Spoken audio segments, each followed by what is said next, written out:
Welcome everybody. So this is our workshop we're calling Unkettled. We also wanted to give you a little bit of background about how Nori and I came to this intersection and what our hopes are going forward as well. A little bit about what our backgrounds are and what we're bringing to this film. So I can go ahead and start. I'm a musician by trade, a bassist primarily, and for the past 3 or 4 years I've been working, helped create this group called the Liberation Music Collective. It was a group of about 16 musicians that did all original music. It's protest music.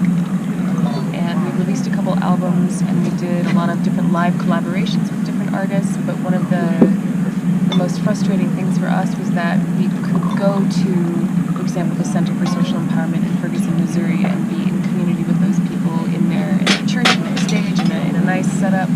We kept being asked to be part of protests or direct actions or to go to more volatile front lines, and it's like we didn't have the capacity to do that. Both the musicians didn't feel like they had the skills, and then also just the equipment barriers were so high that we never really got to that point as the Liberation Music Collective. And then just recently, I moved from my home, didn't have a home for a while, went on this tour called One Beat, which was a group of 25 musicians from 17 different countries around the world, thrown together, never having met before, for 2.5 weeks to come up with many, many performances of music which would then be taken around the road. And the people who were facilitating this had a really mobile setup to record every type of instrument imaginable from the world and to do it on the go. And that was really inspiring to me. And so after that, kind of combining my experience with this Liberation Music Collective group, which had the politics and the vision and the musical prowess, but not the access to the front lines or the mobility to take its message out to the world, combined with this group of musicians from literally all corners of the globe who somehow managed to do that, and started to be inspired to do that as we were traveling, kind of as the two of us, and then take it forward to really figure out how to connect musicians to healer spaces, activist spaces, and global struggles. So really briefly, my background, I'm a community herbalist, just trained by friends and mentors and amazing books and plant spirits themselves.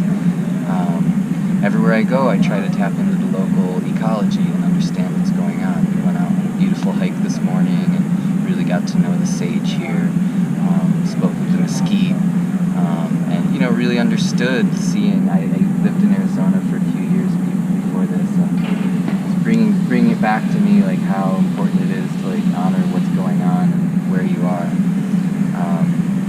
I'm also an activist. Last year that culminated in me going to Standing Rock and working in the med tent there. I'm not a clinical herbalist, but that sure was a clinic. We treated all kinds of injuries, pneumonia, contusions, people. Yeah, I don't necessarily know how much of I can go into right now, but lots of intense experiences.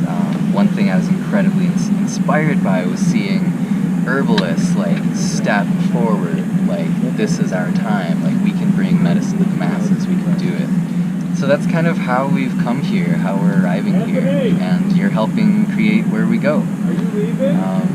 So maybe now's the time to make some sound together. Make some sound. Yeah.